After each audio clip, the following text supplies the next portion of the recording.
Great to be joined by a representative of Teaports today here on Flow of FM. It's Tim Gurney, the Manager of Business Development and Client Relations. Tim, how are you? Good, thanks, Ricky. Good to be with you. Now, lay the landscape for us for listeners that might not be familiar with Teaports. Just what are you and what do you offer for growers across the regional areas? Thank you. Yeah, we started as a business, as a local South Australian startup some 3 or 4 years ago. We're a port infrastructure, logistics, storage business, privately owned with grower ownership, and we build ports and grain storage across South Australia. We've built our Lucky Bay facility, started exporting out of there in March 2020, and we've loaded about 45 vessels so far since then, and just about to complete our Wallaroo port facility, and that'll be due for exports, or ready for exports in July next year, and certainly receiving grain into our Wallaroo bunker facility this harvest. Right, so, and how do growers engage with you? Do they need to be part of your organisation, or they can simply contract with you to get their goods out to the global market? So we're not aligned, I guess, or owned by a grain trader as such. We're an independent storage and handler. So I guess the old SACBH, Ausbulk days in South Australia, South Australian growers would relate to that. We're an independent storage and handler that the grower uses. The trade post prices at our sites. We've got numerous traders on board in, Louis Dreyfus and Australian Grain Export and Cargill, Hartree Partners, etc. There's 7 or 8 traders on board purchasing grain from our sites off the grower and moving it through our export facilities. And if people want to get in contact with you, in case I forget at the end of the interview, what's the website address, or what's the best way to reach out to Teaports if you want to know more? Certainly give me a call, or teaports.com, and jump on the website and have a look around.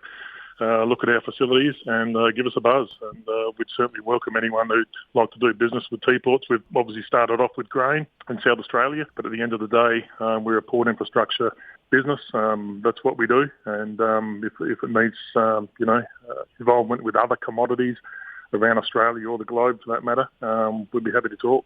Now, the teaports.com, is that with a hyphen, T-ports? Yes, mate, T-PORTS, or T-dash, actually, T-dash. Oh, well, we're speaking with Tim Gurney from Teaports, and Tim, it's even come up in our interview with A-Bears recently about the comparative options South Australian growers have to other parts of the eastern seaboard when it comes to their ports and what they can send. It seems to be producing a premium for South Australian growers.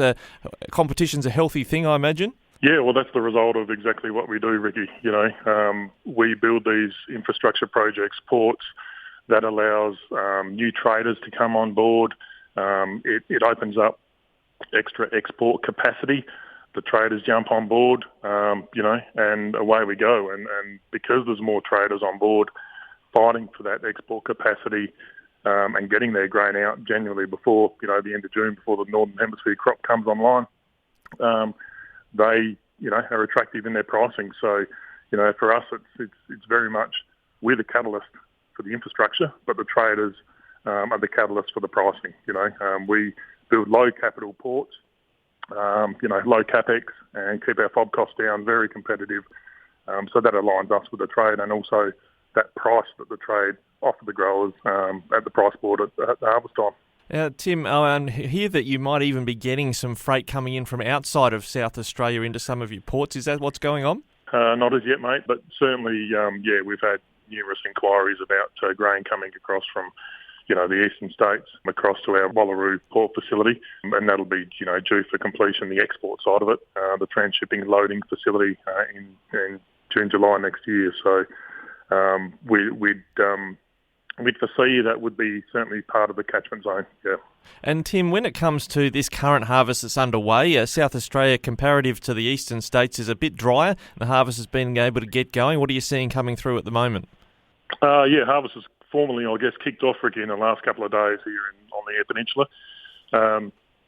Looking at a record crop, around 4 million tonnes on the Eyre Peninsula, which is massive compared to the last record in 2016 of 3.3 million tonnes, so well above record. Above average for the Yorke Peninsula and mid-north areas as well.